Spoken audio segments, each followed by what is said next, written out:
kids. When Coach Jerry Kill retired as Gophers head football coach because of health reasons, he said it was time to listen to his doctors and time to put his family first.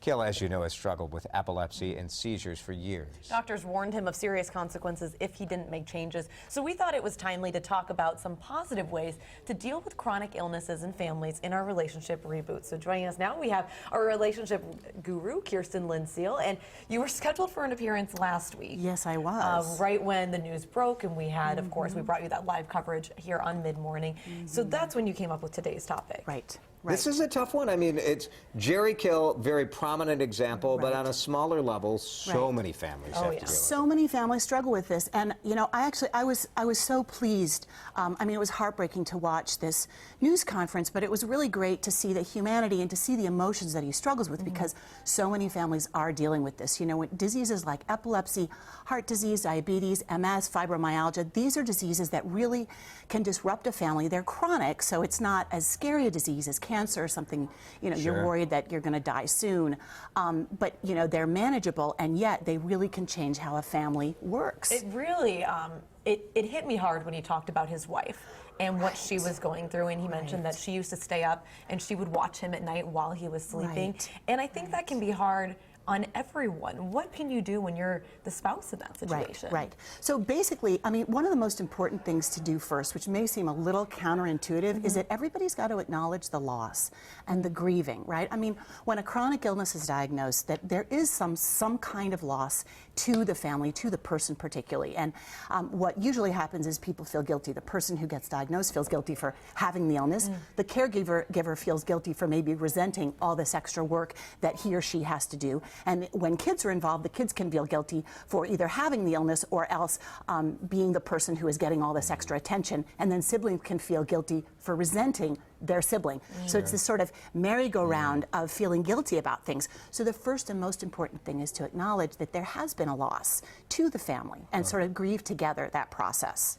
There are not a lot of people exactly like Jerry Kill, where you're in such a high-profile position and the spouse is left almost in a support role. But there are plenty of marriages where you have, whether it's the man or the woman, generally it's the man in a position of, you know, maybe a huge business power or something like that, where that choice of saying, I need to step back from the career, I think both partners grieve that decision. Absolutely. Because maybe the spouse spent her whole life trying to help, and it's a team, you know. It's a team endeavor, and if it is someone who is really strongly invested in their provider role, then that is again, that's a huge loss. That's a loss of identity. I mean, and that's what we're talking about. That's that shift there.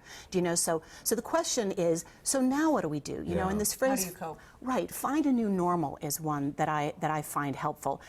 It's one that can be very frustrating for families to think about. But so after acknowledging the loss, the next step is to really make sure that you're balancing how much you talk about the illness. Don't let it take over your life, because in the beginning it will, but then you have to balance it out. We're not all about the illness, right? The third step is you really need to have a safe place to go. All members of the family, the person who's ill, so that may be, if you have a faith tradition, it might be a clergy person.